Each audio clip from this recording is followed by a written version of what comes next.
ചോദ്യം: രാജ്യസ്നേഹികളുടെ രാജകുമാരൻ എന്ന് വിശേഷണമുള്ള ഏത് സ്വാതന്ത്ര്യസമര നേതാവിന്റെ 128ാം വാർഷികമാണ് ജനുവരി 23-ന് കടന്നുപോയത്?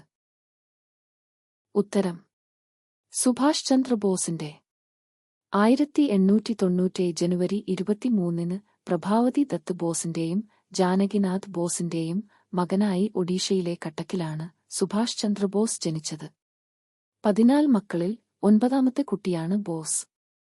രാജ്യസ്നേഹികളുടെ രാജകുമാരൻ എന്ന് സുഭാഷ് ചന്ദ്രബോസിനെ വിളിച്ചത് മഹാത്മാഗാന്ധിയാണ്. ബാപ്പു എന്നും രാഷ്ട്രപിതാവ് എന്നും ഗാന്ധിജിയെ വിളിച്ചത് സുഭാഷ് ചന്ദ്രബോസുമായിരുന്നു. 1923-ൽ അഖിലേന്ത്യാ യൂത്ത് കോൺഗ്രസിന്റെ പ്രസിഡന്റ് സ്ഥാനത്ത് എത്തിയ അദ്ദേഹം 1938-ലെ ഹരിപുര കോൺഗ്രസ് സമ്മേളനത്തിൽ അധ്യക്ഷസ്ഥാനത്തേക്കുള്ള തിരഞ്ഞെടുപ്പിൽ എതിരില്ലാതെ വിജയിച്ചു.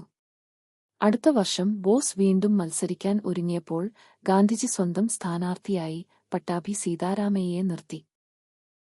ബോസ് വീണ്ടും വിജയിച്ചപ്പോൾ അദ്ദേഹത്തെ അഭിനന്ദിക്കുകയും പട്ടാഭിയുടെ തോൽവി സ്വന്തം തോൽവിയാണെന്ന് ഗാന്ധിജി വിലയിരുത്തുകയും ചെയ്തു.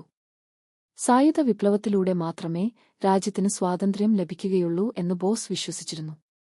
ഗാന്ധിജിയുമായുള്ള അഭിപ്രായവ്യത്യാസത്തെ തുടർന്ന് 1939-ൽ കോൺഗ്രസ് വിട്ട ബോസ് അതേ വർഷം ഫോർവേഡ് ബ്ലോക്ക് എന്ന സംഘടന രൂപവത്കരിച്ചു.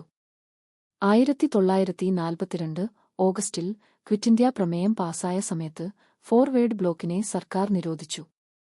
1941-ൽ ഇന്ത്യൻ സ്വാതന്ത്ര്യത്തിന് പിന്തുണ തേടി ബോസ് നാസി ജർമ്മനിയിലേക്ക് പോയി.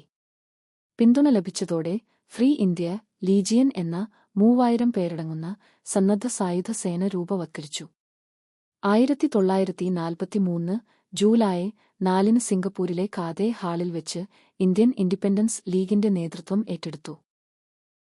1945 ഓഗസ്റ്റ് 18-ന് തായ്വാനിൽ വെച്ചുണ്ടായ വിമാനാപകടത്തിൽ ബോസ് കൊല്ലപ്പെട്ടു എന്ന് കരുതപ്പെടുന്നു.